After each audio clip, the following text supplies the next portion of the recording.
ঈদ, তাই টুকুর টুকুর করতে করতে গরু দেখতে চলে গেলাম। কোরবানির সময় গরু যদি না দেখি তাহলে না কোরবানি কোরবানি ভাইও আসে না। কত রকমের গরু, অমর খোদা, এক একটা গরুর এক এক জিনিস। কোরবানির সময় ভাই এটার দাম কত, ভাই ভাই কত হয়েছে মামা, এই জিনিসটা যদি জিজ্ঞেস না করা হয় না, কেমন জানি মানে আসে না, কোরবানি কোরবানি ভাবটা আসে না।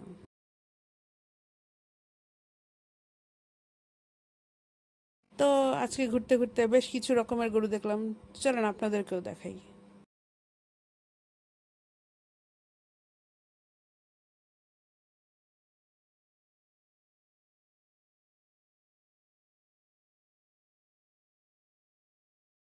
এরপরে আমি গেছিলাম একটু বড়লোকি গরু দেখতে।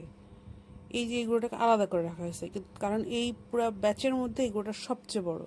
মানে এটা কিন্তু বিক্রি হয়ে গেছে, একটা একটা একজনের বাড়িতে দেখতেছিলাম। বিশাল গরু। এই দেখেন, নাকে নথ পড়া গরু, ভাবসাবে আলাদা। তারপর দেখলাম গলায় মোটটা চেন পরা গরু, এরও ভাবসাব আলাদা। মানে এই ব্যাচের সবগুলো গরুরই ভাবসাব আলাদা আসলে, বলে লাভ নেই কারের কি বলবো। তারপরে দেখলাম একটা রাগী গরু, সে পাত্তাই দিল নাম করে। আমরা সামনে দাঁড়ালাম, সে পাত্তা দিল না। তারপরে আরেকটা গরু, সেও পাত্তা দিল না, যদিও গুতা মারতে আসছিল যে তোর ফকিনির এখানে এসেছিস কেমন গরু দেখতে, ফট দেওয়া। এরপরে আমরা দেখলাম একটা রাজকীয় গরুকে, তার ভাবসাব আলাদা।